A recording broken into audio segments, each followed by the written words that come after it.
if you don't have a relationship or 3 or 4 or 5 relationships with people who you might sell to someday, you may think you're not going to, but it's good to get to know the people who would likely buy your company. This is the PMP Industry Insider Podcast. Hello, everyone. Welcome out to another episode of the PMP Industry Insider Podcast, where we take a look at what is changing in the industry, and we take you to the front lines for those that are driving those changes. As always, I'm Donnie, Shelton, owner of Triangle Home Services, which has Triangle Pest as well as Triangle Lawn. And with me is the ever-present, all-knowing, and lovable guy, Mr. Dan Gordon. Dan, would you like to say good afternoon, introduce our topic, our guests, our sponsors? I think that's it. Let's do that. No, let's see if I could do this without messing it up. Okay, so good afternoon. It's Dan Gordon from PCO and M&A Specialists, accounting and exit planning services for the pest and lawn industry.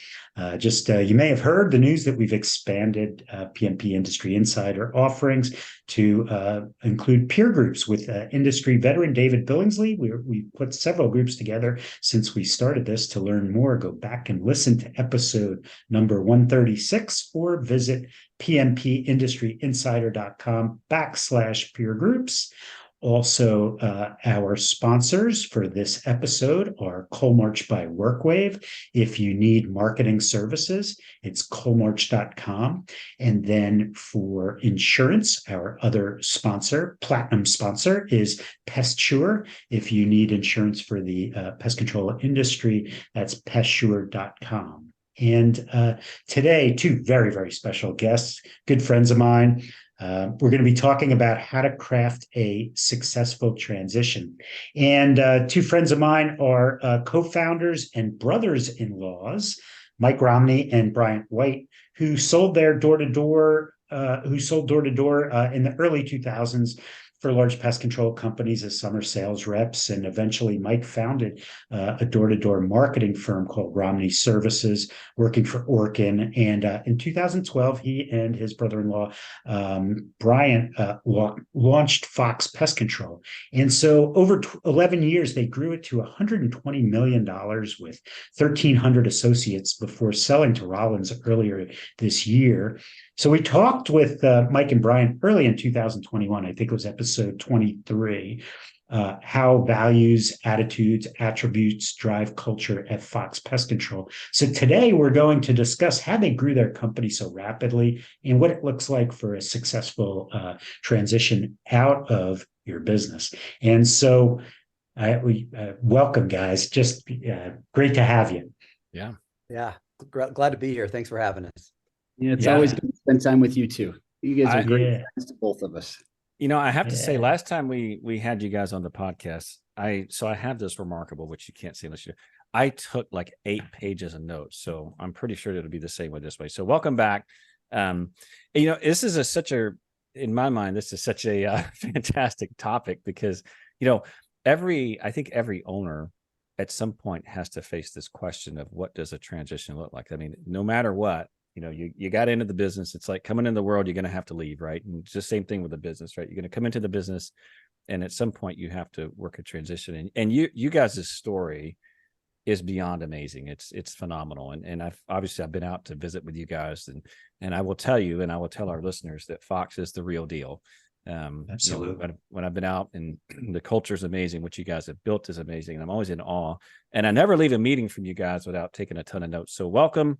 I want to get into our first question, which is, did you guys start out with like this big vision of like, we're going to go and we're going to, from 2012 to 2023, we're going to go to this, this crazy number. We're going to have 1,300 associates. And then after that, we're going to move on. Is that kind of how it got started, or how did it get started? Go ahead, Mike. Well, that's it. At the outset, we didn't envision Fox would turn into what it is today.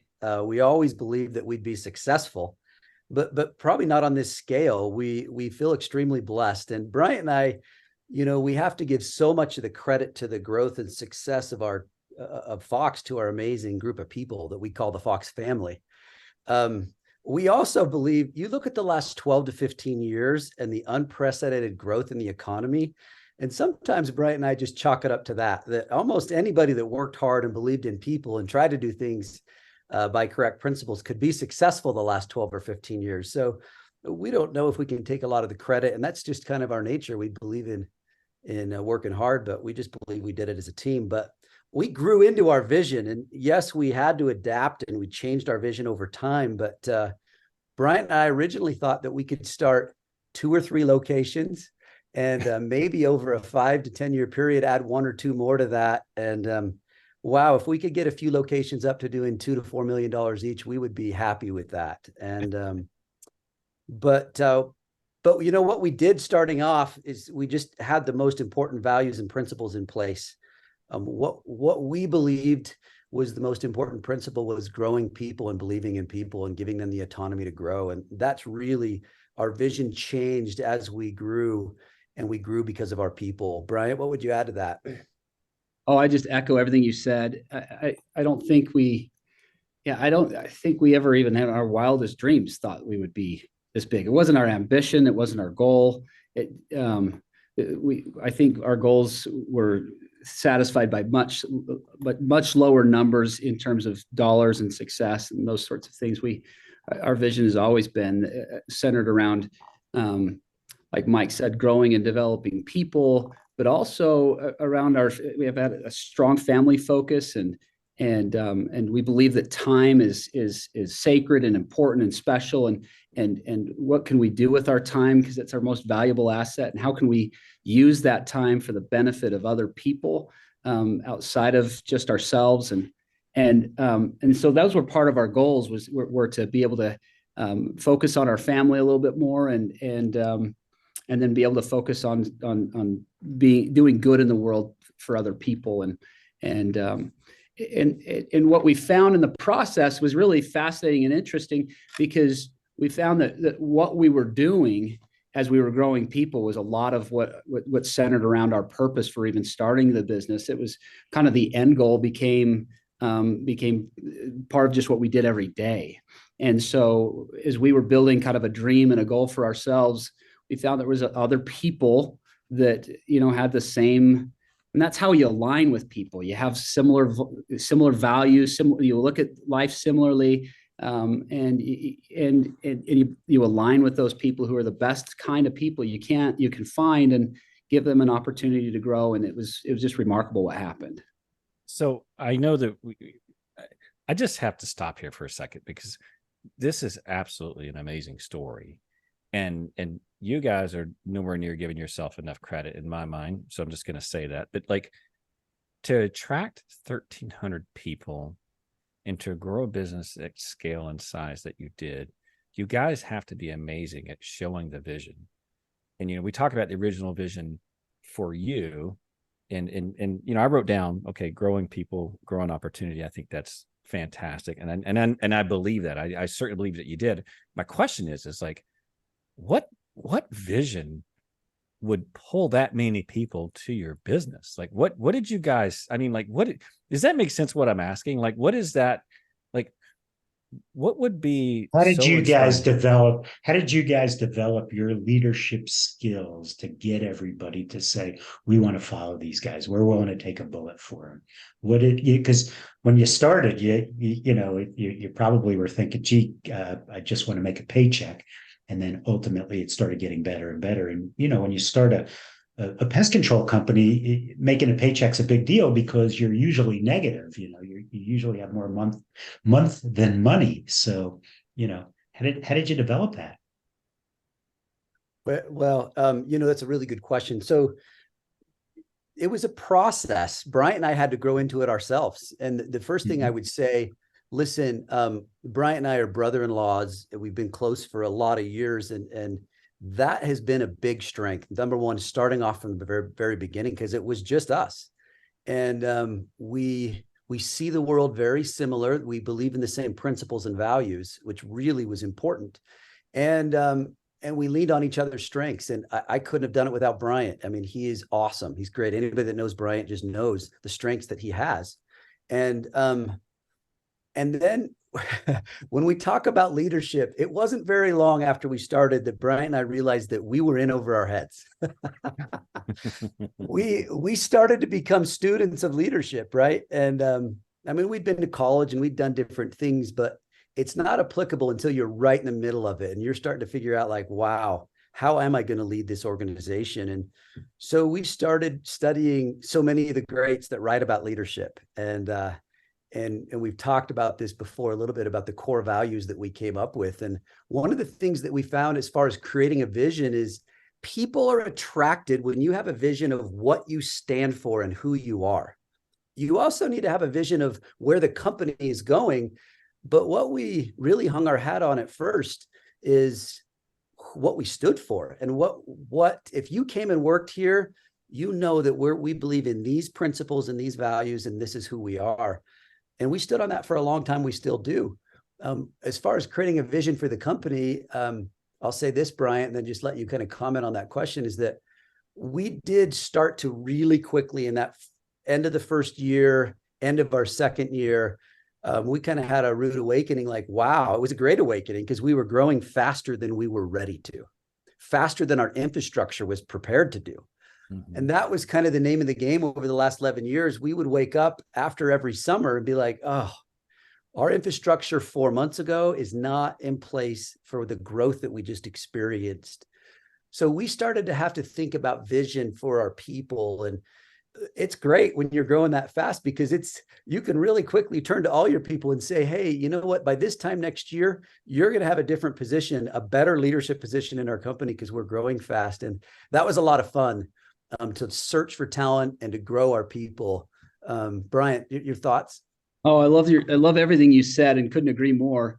I'll never forget when, so much of Mike is he's very studious. He's always reading, he's always learning. And so much of the success of our company really comes from a lot of just Mike's ideas and that pace that he sets of always learning, always growing, always trying to push himself to the next level. And that principle of that Mike just talked about, that we weren't ready for it. Boy, if we don't keep our own personal growth and development ahead of what the company needs, we really get in trouble. And so, that was such a blessing that's just one of Mike's just natural attributes and strengths, is to always be pushing that in himself, and everybody else tries to keep pace with that. And that goes a long ways for creating vision, Donnie, that you asked about, is just, you put a guy up that's a great example to people, and they just want to follow that person. And like Mike talking about what you stand for is actually more important in aligning people with you than it is hey, this is where the company is going. And when you're sitting down and visiting and interviewing somebody that's a potential candidate to be hired, or you're trying to recruit them, the most important thing that we try to get to very first is what are their personal goals, and what are they trying to accomplish, and what matters to them.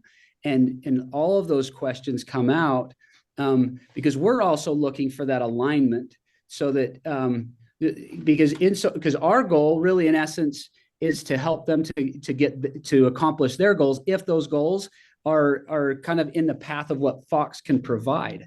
And I think that's how we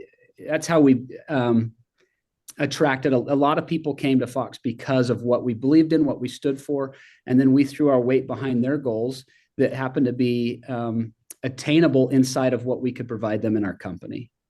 Let me just add one other thing to that, is that one of the things that we realized early on is that Bryant and I had to get more articulate on our vision and what we stood for.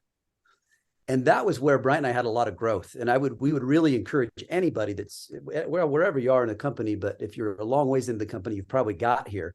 But I think we can always get better at that. Even in our last year in business, our 11th year, that we were always focused on how do we articulate our vision better. One of the things we did is we did a culture book, and we started that fairly early on. We should have started it even earlier, but that culture book really articulated clearly and visually what our vision was and what we believed in.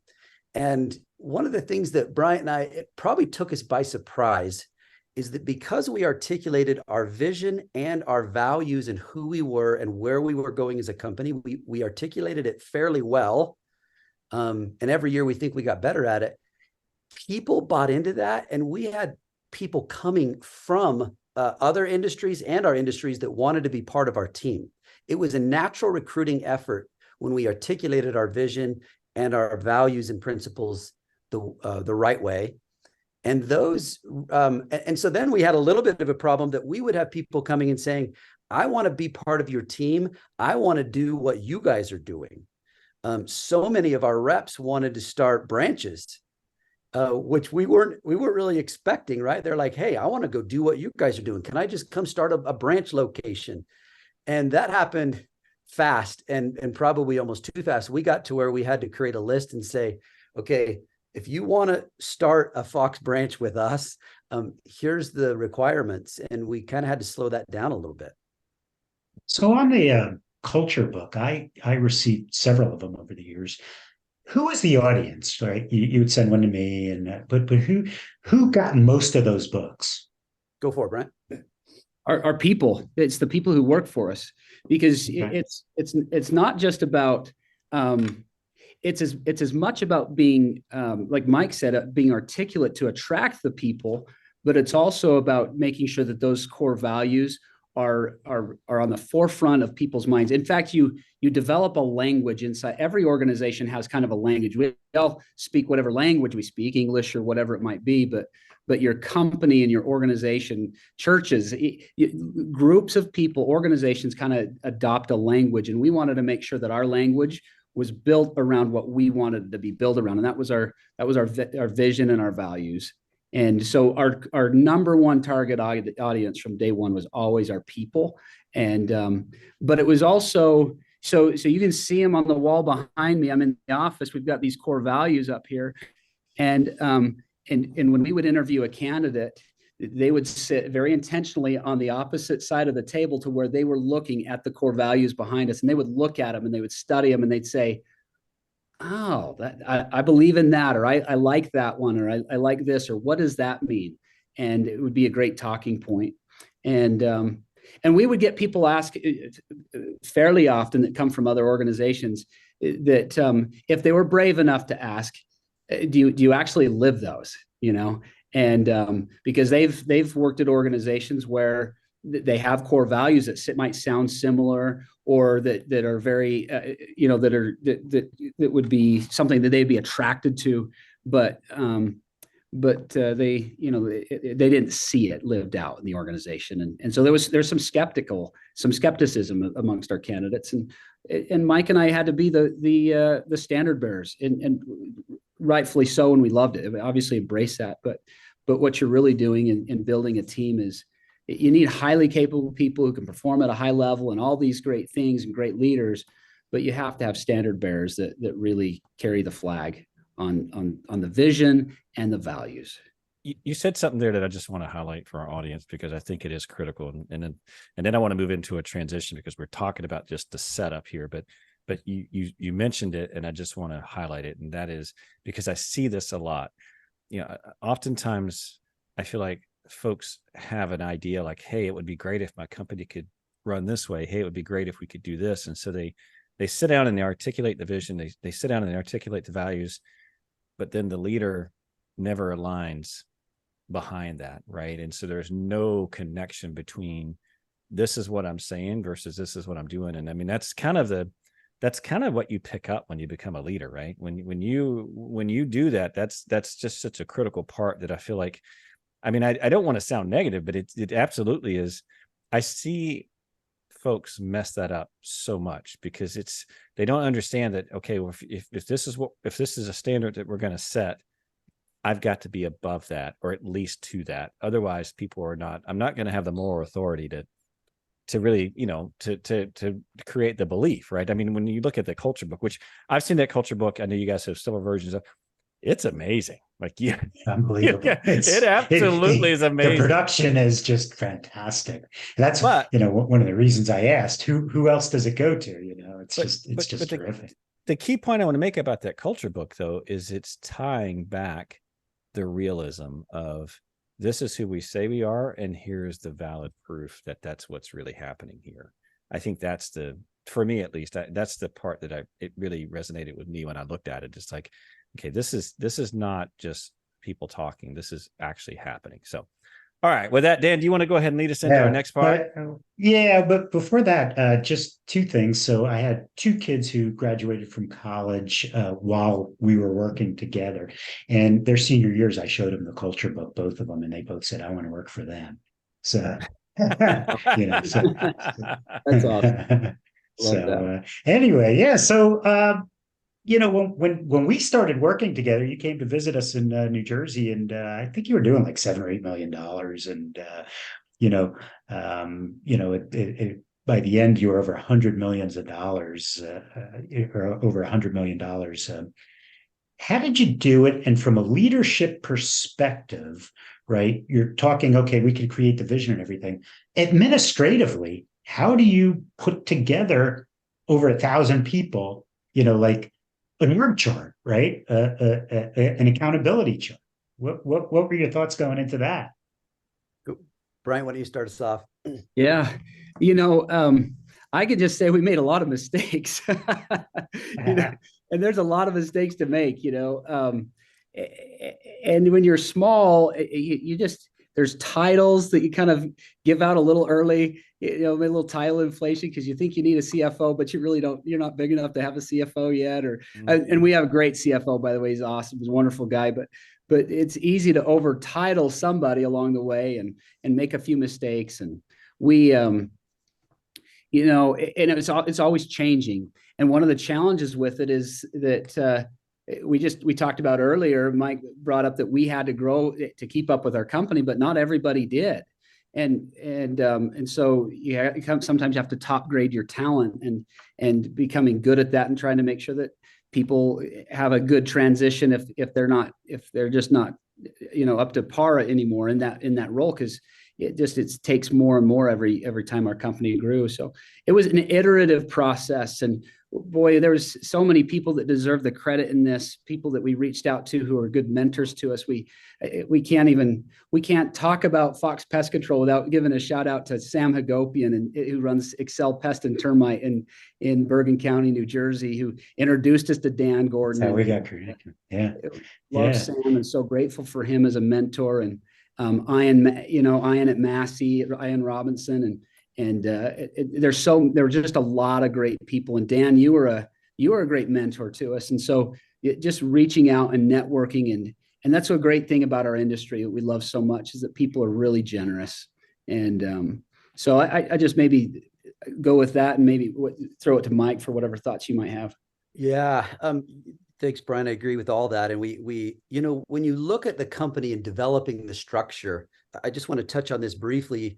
We always viewed ourselves from the beginning as a leadership development company, not a pest control company. And that is, I think, an important distinction for Bryant and I, is we were a people first, people centric company that teaches people leadership principles that just happens to do pest control. That was our complete focus. So from the beginning, whether that person was talented or not, we just focused on building them. And that was the secret to building our infrastructure. Growth for us was natural and organic because we believe in empowering people. And I can't tell you what an important principle that is. I see so many leaders of companies, it's all about them.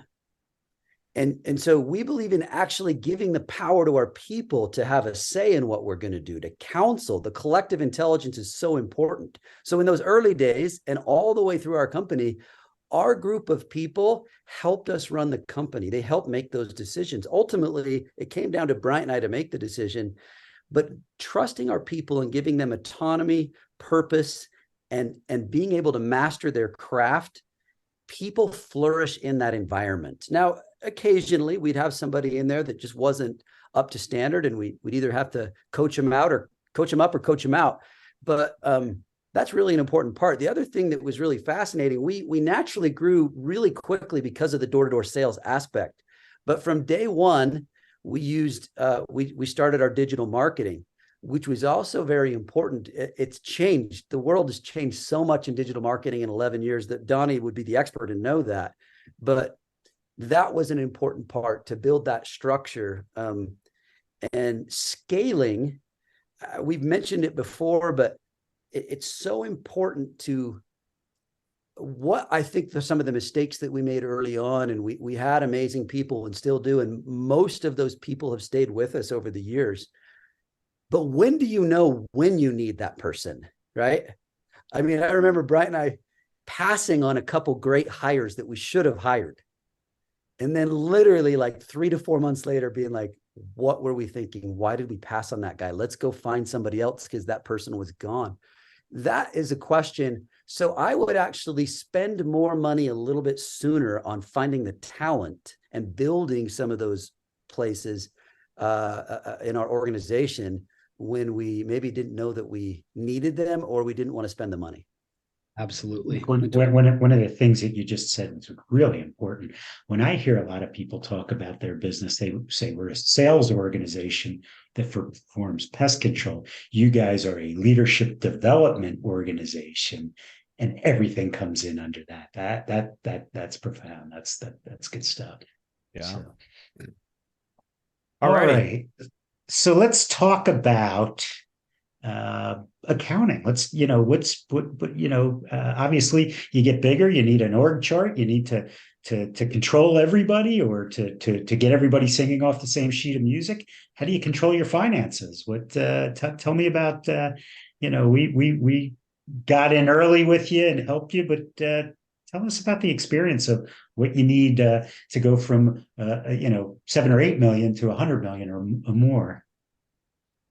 Well, when you're starting off, all you really need is a good Excel spreadsheet, apparently, because that's all we had. Right.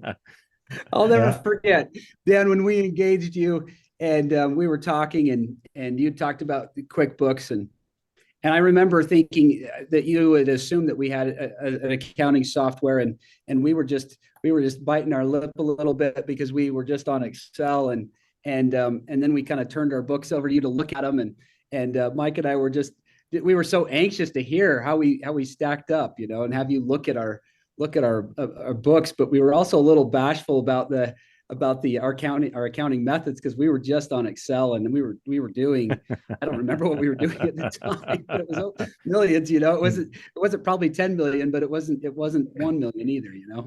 Yeah. So Excel was what we did, and then of course we jumped to QuickBooks, and QuickBooks is great, but it doesn't roll up branches really well. We found out, that was the challenge. If you have a lot of locations, QuickBooks has a hard time consolidating a P&L, and that was our software. Just in terms of software tools, the people are more important, but. And eventually we went to kind of something more of an enterprise type of a solution. We ended up on Workday eventually, but that was our software journey.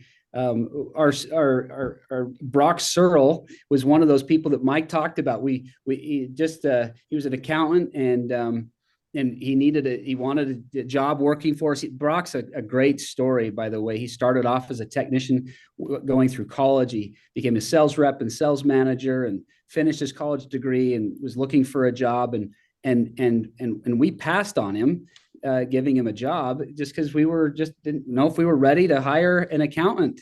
And boy, it was just 3 months later, we went back to Brock and just about begged him to come on board because we love Brock, just the perfect guy, and he's been with us all along and just appreciate him so much. But having him and then having a great network of accountants that, we've got Bill Tanner, who has a great accounting firm up in Idaho, Southeast Idaho, Searle Hart and Associates. He's just an amazing guy, great with tax, and he was part of our network. And Dan, you were just so critical to helping us form a chart of accounts and starting to think about pest control in the right way and benchmarking all these, that you've got it down to a science. And fortunately, when you looked at our books, we were doing okay. our gross margins were in line or better than some of your other clients. And we were glad to find out that we stacked up okay, but we were a little nervous about that. So, You know what? When you charge the right amount, everything falls into place. That's the way pest control is. If you, but it was funny. I remember the first time I asked to see some general ledgers, and I kept getting Excels, and I said to Brock, I said, "No, where's your general ledger? Where's your QuickBooks?" And he looked at me like I had two heads, and so that was pretty fun. Dan, it is funny. We kind of joke that a lot of sales or a high dollar amount can cover, a lot of mistakes. Yes. And yes, absolutely. That is true. Charging the right amount, right? That's good for the customer and good for the team. You can, if you find that middle ground there, you can, it just allows you to pay your people good and to have a great organization. But one of the things that we really learned when we engaged with Dan, and Brian had mentioned that Sam Agopian was using Dan, and that was such a great connection. We were eager and hungry to get, here's a guy who is second to none in the pest control world that knows the inside and out the financials of a pest control company.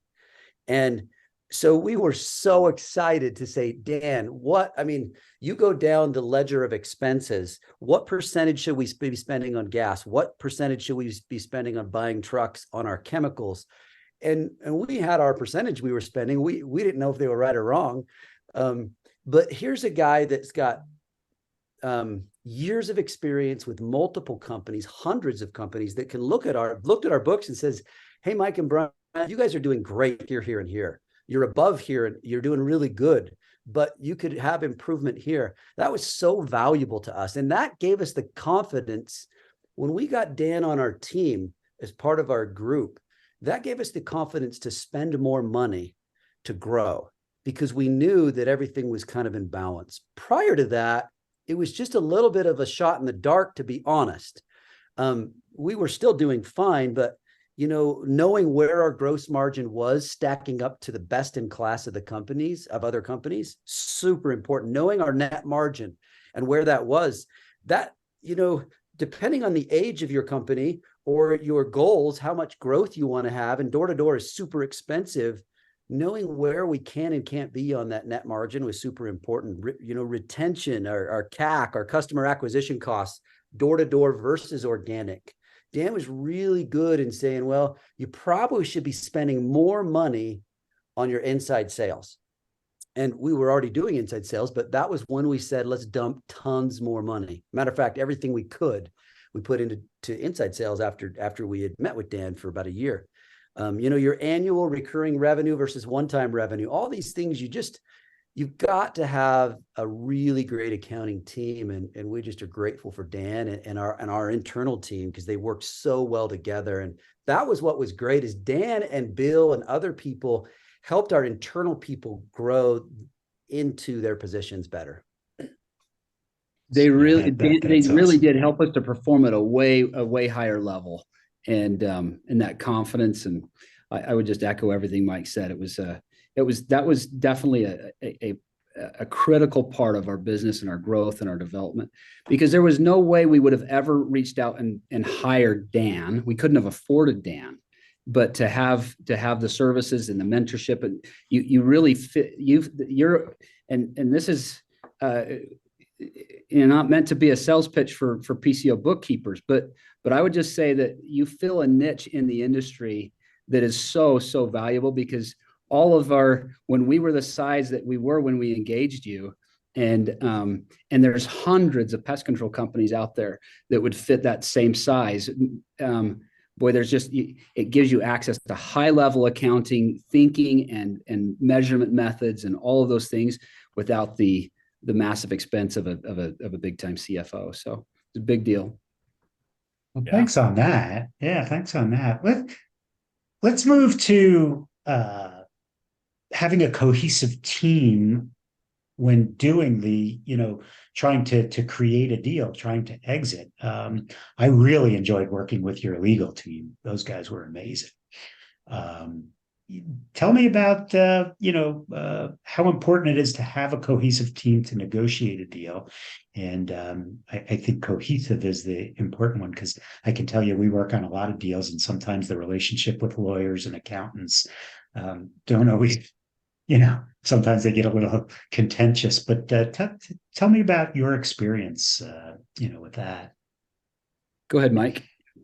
Well, yeah, just kind of transitioning to talking about growing our company and the structure of our company now to the transition of selling the company, right? There's so much to talk about here. When we talk about a team, Dan, to your question, I'd say we just feel so blessed and kind of feel a little bit lucky.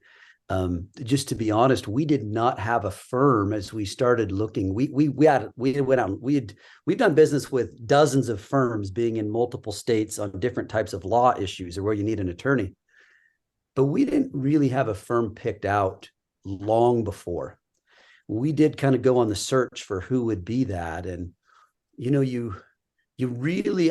didn't realize the importance of a law firm when we were going into this. We knew it would be important, but we just got so blessed and lucky with Ray Quinney Nebekers, who we used, and the people on they've become some of our best friends.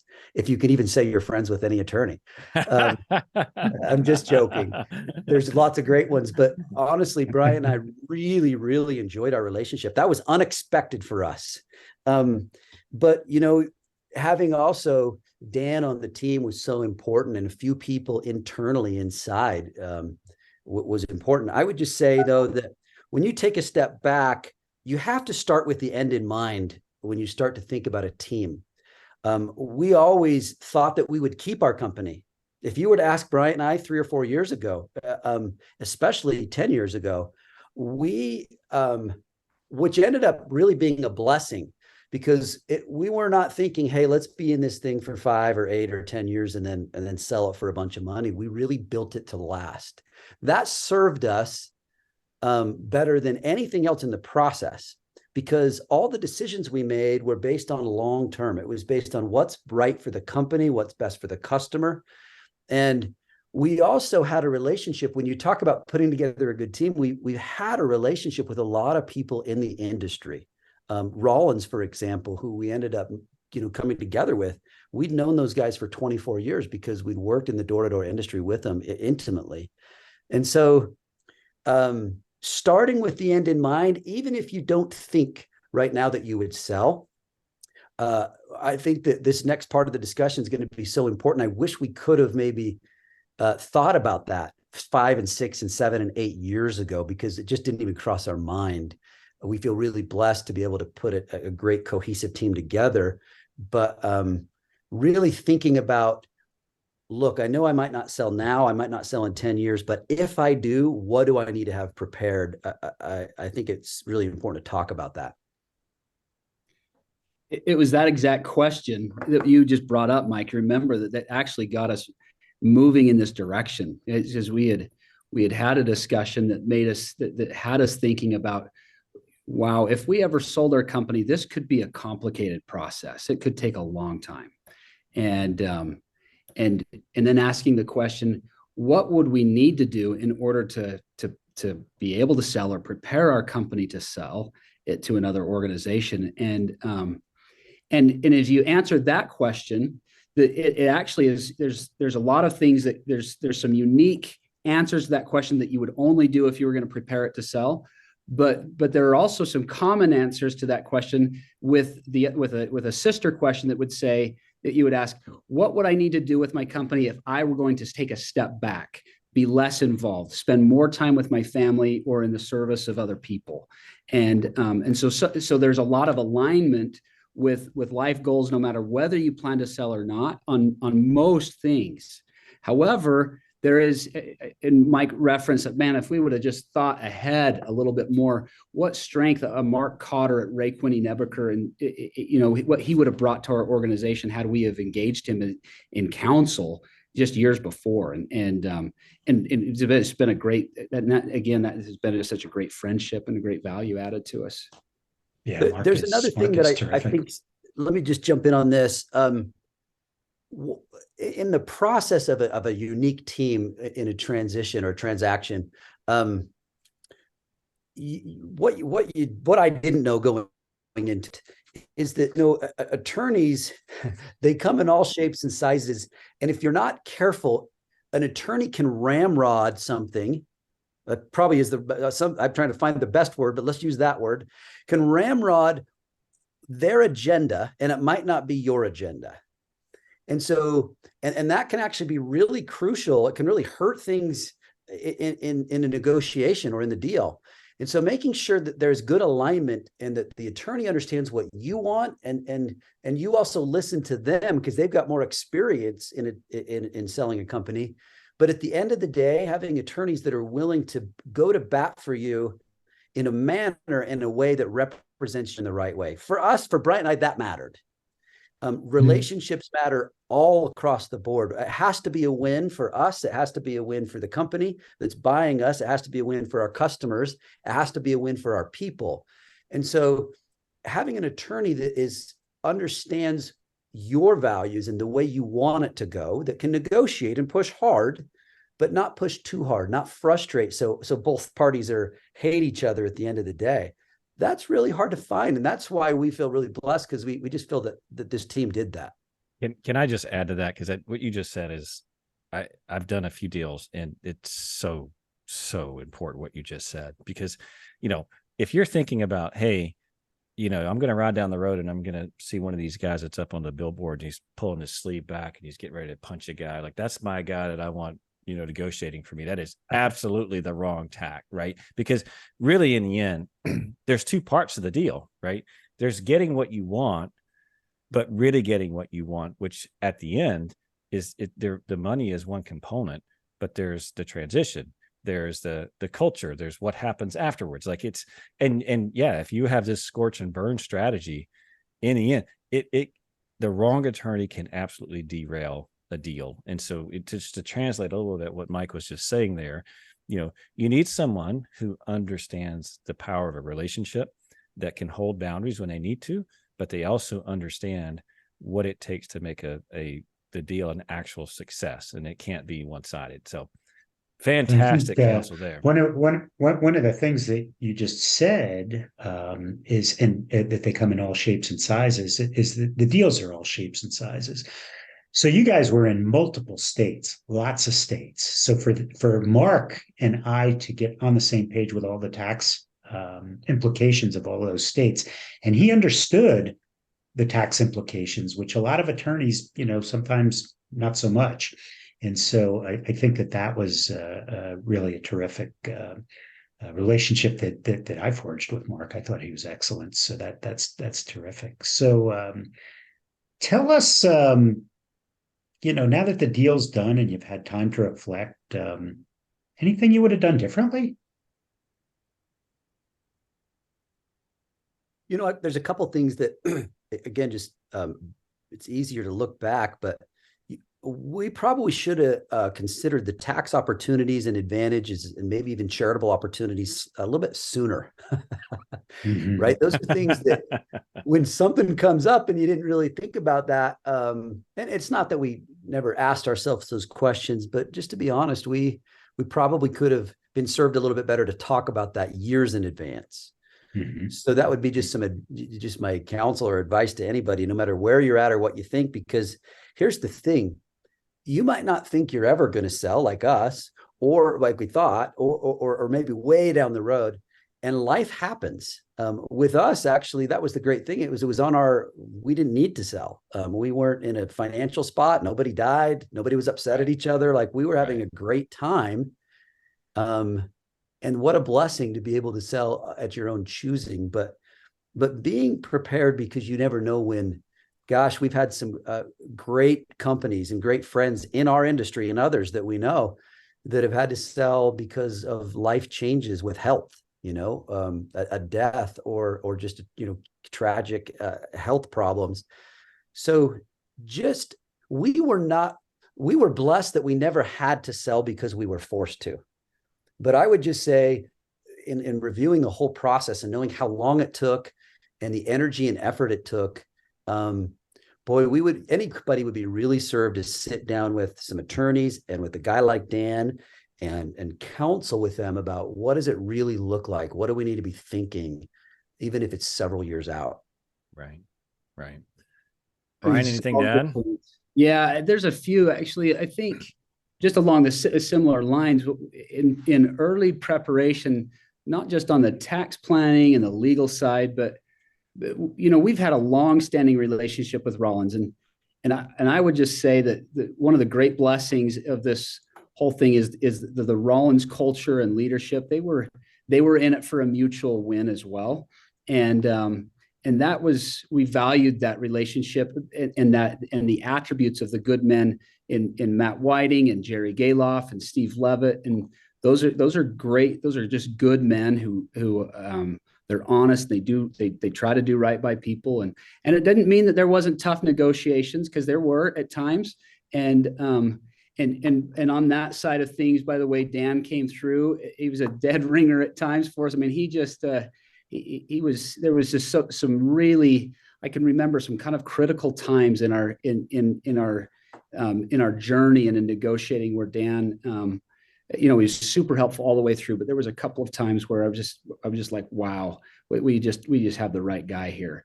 And because it just was just some really great shining moments. But could we have done more to develop some relationships with other potential acquirers, a little sooner? And I would say for listeners, if you don't have a relationship or 3 or 4 or 5 relationships with people who you might sell to someday, you may think you're not going to, but it's good to get to know the people who would likely buy your company. And Dan can do a great job of steering and telling you what they're going to look for, but there's nothing like having a character reference, having them have a face-to-face, eyeball to eyeball. They know you, they've met you, you have somewhat of a relationship with them. And I think we could have done that a little bit sooner. Ultimately, we ended up where we ended up. And I think we were immensely blessed. I don't think that any of that would have changed any of our outcomes on where we ended up in selling, because we ended up with the right company. It was the right deal. It was the right time. Everything just lined up. It was absolutely just divinely orchestrated. I would say that. But I think we could have done more to develop some of those relationships too. Good. Well, guys, listen, this has been amazing. It's been great. I feel like we could talk all day long. And there's so much more I want to ask, but obviously we only have, we don't have so much time. But I just want to thank you both for coming on the podcast, sharing your wisdom and your thoughts with our audience. Also want to say congratulations on a successful transition. I can't think of a couple of good guys that couldn't be better for you guys. So super excited about that. And again, just really appreciate all that you're doing, and excited about what the next chapter is going to be, right? I mean, this is not the end. We're not dying here, right? It's like, what's next for you guys? And maybe we'll bring you on to talk about that. But Dan, anything to add before we finish out here?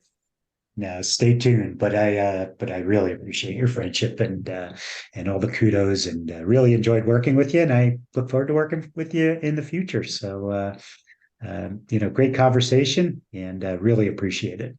Yeah. And with that, guys, just a reminder, all the resources and topics we talked about today are available on the podcast website, pmpindustryinsider.com. Just take a look under the show notes. And we always appreciate any positive comments, ratings, and reviews you can send our way. If you have complaints, concerns, or just generally want to complain about something, we ask that you send that to Dan. And with that, we're going to pass out, and we'll see you all next time. Take care. Thank you.